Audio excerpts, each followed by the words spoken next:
आप सभी को जोहार।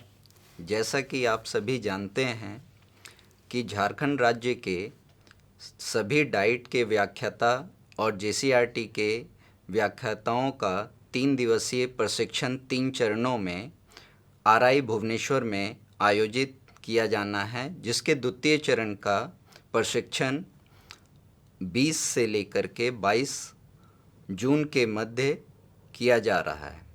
आज प्रशिक्षण का द्वितीय दिवस है और द्वितीय दिवस के पूर्व संध्या पर हम सभी इस प्रशिक्षण से संबंधित कुछ मुख्य बिंदुओं पर चर्चा करने के लिए यहाँ उपस्थित हैं और हमारे साथ यहाँ पर हैं डाइट लातेहार से श्री रहमान सर और डाइट रांची से श्रीमती शिल्पी मैम। तो आइए सभी इनका स्वागत करते हैं और इस चर्चा में भाग लेते हैं। मेरा पहला सवाल है रहमान सर से कि जिस कैपेसिटी बिल्डिंग प्रोग्राम में आप आए हैं, तो आज के द्वितीय दिन तक आपको ऐसा क्या अच्छा महसूस हुआ जो आपके प्रशिक्षण में आप आगे जा कर के इस प्रशिक्षण से अपने कार्य क्षेत्र में उसका उपयोग करेंगे? धन्यवाद sir, thank you very much. आप इस तरह के बहुत ही अच्छा सवाल किए हैं जो जितने भी डाइट के हमारे फैकल्टी मेंबर्स हैं और जो पीपल टीचर्स हैं उनके लिए बहुत हेल्पफुल होगा। आज जब मैं या हम लोग साथ में क्लास किए, वर्कशॉप किए यहाँ पर, तो सबसे अच्छा मुझे लगा जो HK सर पढ़ाएं हमारे से, वो कि आप ये जो आपका असेसमेंट है, वो पहले जो असेसमेंट होता था और अब के असेसमेंट में अंतर है।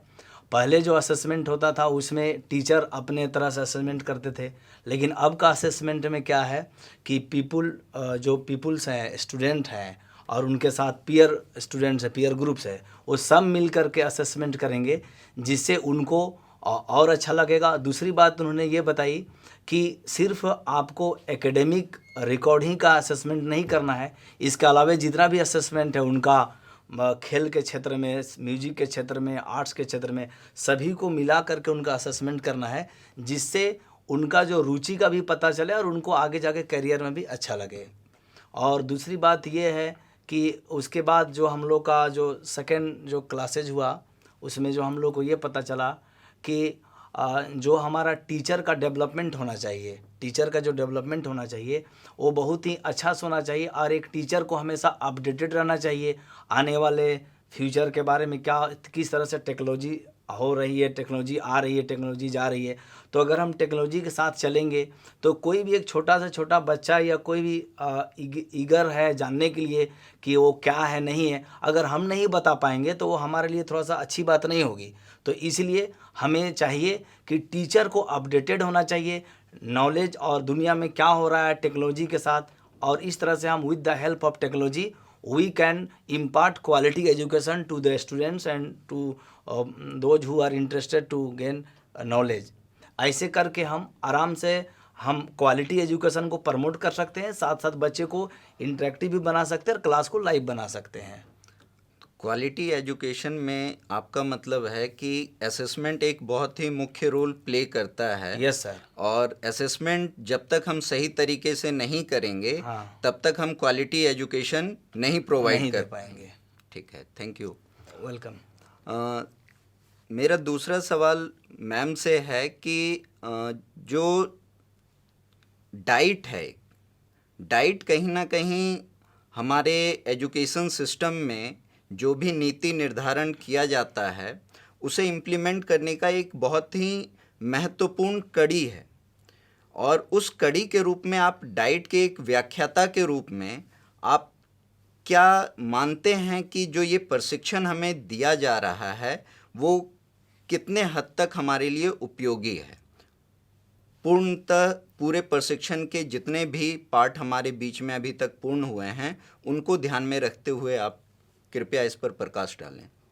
हाँ गौरव जी, हम ये बताना चाहते हैं कि ये मेरा सौभाग्य था कि एक इतने अच्छे संस्थान में आए जहाँ सभी रिसोर्स पर्सन अपने अपने शब्द के, अपने अपने विषय के अच्छे ज्ञाता हैं और वे बहुत अच्छी तैयारी करके आए हैं। जहाँ तक डाइट का काम बनता है कि कैसे हम यहाँ से जो सीख के गए उसको आगे बढ़ाएं, तो निश्चित ही डाइट एक महत्वपूर्ण कड़ी है, क्योंकि अपने अपने ज़िलों में अब हम टीचर जो अभी वास्तव में शिक्षक हैं उनको ट्रेन कर सकते हैं, और डाइट का तो काम ही है कि प्राइमरी लेवल के टीचर्स को हम प्रशिक्षित करते हैं, तो जो नौकरी में आएंगे हम उनको भी ट्रेन करेंगे। तो हम जो यहाँ से सीख के जा रहे हैं तो डेफिनेटली अब हम एक क्वालिटी एजुकेशन दे पाएंगे।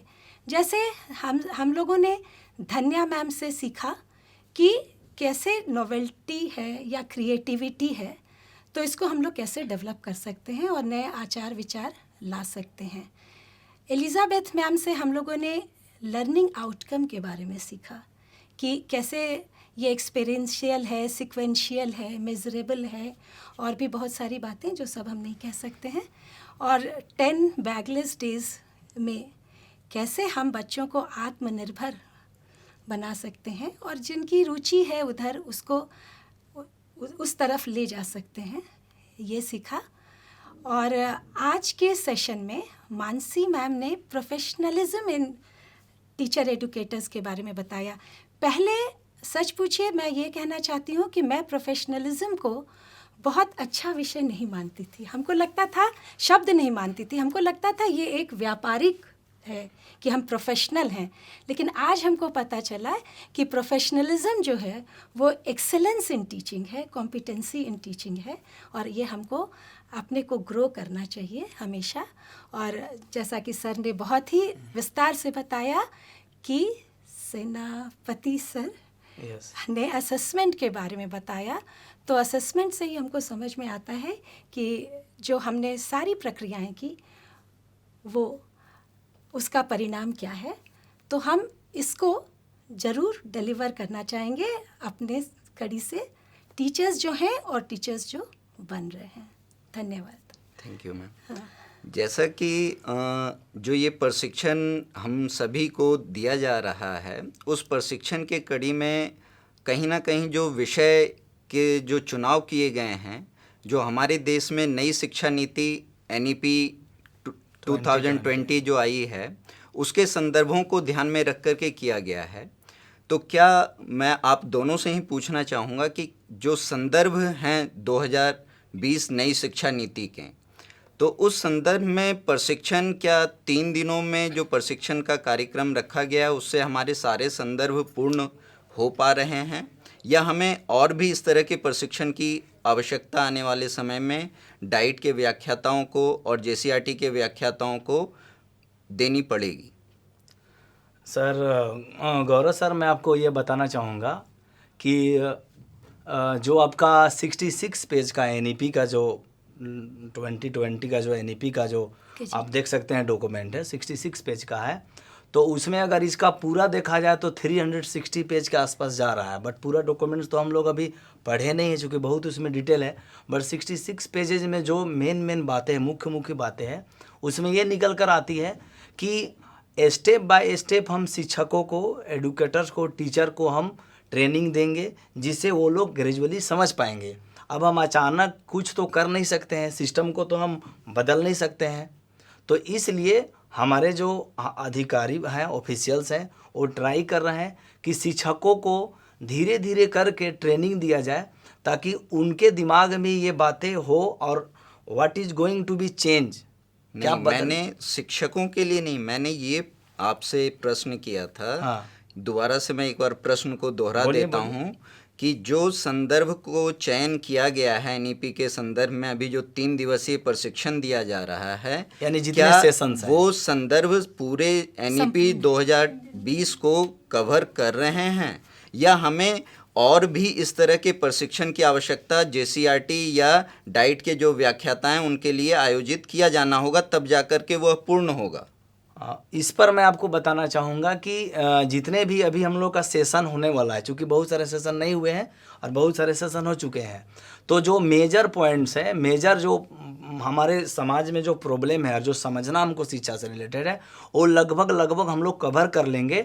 बट स्लाइटली करेंगे, डीपली तो नहीं कर पाएंगे, but major point we will cover.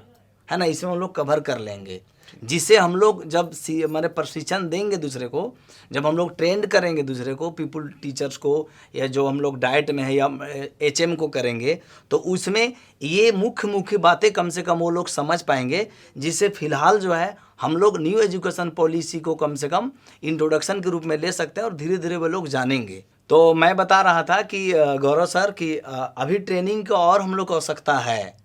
अब मैं समझता हूँ कि कुछ मैडम से भी विचार रखा गया था, तो मैडम बताएंगी, आप कुछ डाउट है? ठीक है, धन्यवाद। हाँ, थैंक यू वेरी मच। आप कुछ इस पे प्रकाश डालना चाहेंगे? हाँ ज़रूर। सर ने कहा कि NEP 2020 66 पेज का है, तो उसमें स्कूली शिक्षा भी है, वैश्य शिक्षा भी है और हायर एजुकेशन भी है। Yes, yes. तो हम लोगों को जितना भी प्रशिक्षण दिया गया वो प्रासंगिक है, और ये है कि हमारे सामने एक ज्योति जलाई गई है और हम सबको मिलके उस ज्योत को आगे बढ़ाना है और मार्गदर्शन मिला है, हम उस राह पर बढ़ेंगे, कठिनाई आएगी तो फिर आएंगे। Thank you ma'am.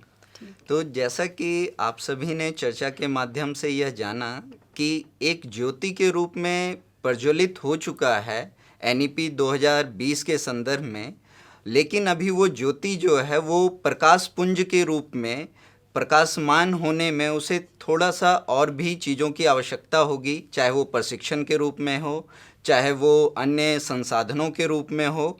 और जब ये सारी चीज़ें हमें निरंतर हम शिक्षकों को, व्याख्याताओं को प्रोवाइड करते रहेंगे, तो ये ज़रूर एक दिन नई शिक्षा नीति को एक प्रकाश पुंज के रूप में प्रकाशमान करेगा और हमारे देश के नौनिहालों का भविष्य उस प्रकाशमान पुंज की तरह प्रवाहित होगा और वो अपने ऊर्जा से, अपने क्षमता से पूरे विश्व को ही नहीं, पूरे भारत को ही नहीं, पूरे विश्व को संचालित करेंगे। धन्यवाद।